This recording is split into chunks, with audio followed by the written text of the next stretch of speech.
தேவனுக்கு மகிமை உண்டாவதாக.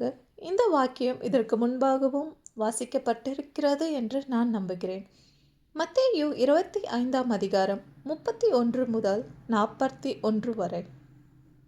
அன்றையும் மனுஷகுமாரன் தமது மகிமையை பொருந்தினவராய் சகல பரிசுத்த தூதரோடும் கூட வரும்பொழுது தமது மகிமையுள்ள சிங்காசனத்தின் மேல் வீற்றிருப்பார். அப்பொழுது சகல ஜனங்களும் அவருக்கு முன்பாக சேர்க்கப்படுவார்கள்.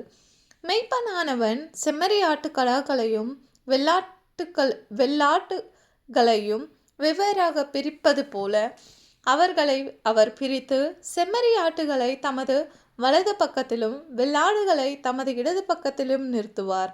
அப்பொழுது ராஜா தமது வலது பக்கத்தில் நிற்பவர்களை பார்த்து, வாருங்கள், என் பிதாவினால் ஆசிர்வதிக்கப்பட்டவர்களே, உலகம் உண்டானது முதல் உங்களுக்காக ஆயத்தம் பண்ணப்பட்டிருக்கிற ராஜ்யத்தை சுகந்தரித்துக் கொள்ளுங்கள். பசியாயிருந்தேன், எனக்கு போஜனம் கொடுத்தீர்கள்.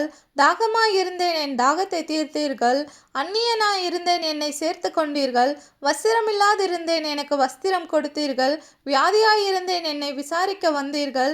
காவலில் இருந்தேன், என்னை பார்க்க வந்தீர்கள் என்பார். அப்பொழுது நீதிமான்கள் அவருக்கு பிரதியுத்தரமாக, ஆண்டவரே, நாங்கள் எப்பொழுது உம்மை பசியுள்ளவராக கண்டு உமக்கு போஜனம் கொடுத்தோம்?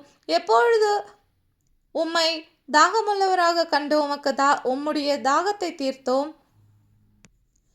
எப்பொழுது உம்மை அந்நியராக கண்டு உம்மை சேர்த்து கொண்டோம்? எப்பொழுது உம்மை வஸ்திரமில்லாதவராக கண்டு உமக்கு வஸ்திரம் கொடுத்தோம்? எப்பொழுது உம்மை வியாதி உள்ளவராகவும் காவலில் இருக்கிறவராகவும் கண்டு உம்மிடத்தில் வந்தோம் என்பார்கள்.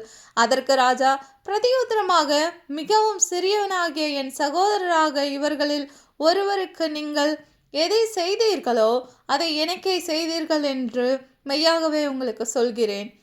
கிறிஸ்தவர்களாகிய நாம் ஒருவரை இதில் குறிப்பிட்ட நிகழ்வுகளில் நாம் பார்க்கிறோம் என்றால் அவர்களுக்கு செய்ய வேண்டியது கிறிஸ்தவர்களாகிய நமது கடமை.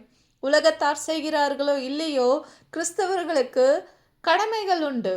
அதிலிருந்து நாம் பின்வாங்கக்கூடாது. நம்முடைய கடமைகளை நாம் மற்றவர்களுக்கு செய்து இந்த உலகத்தில் கிறிஸ்தவர்களாக தேவன் விரும்புகிற மக்களாக கடந்து செல்வோம். தேவன் தாமே உங்களை ஆசீர்வதிப்பாராக. ஆமென்.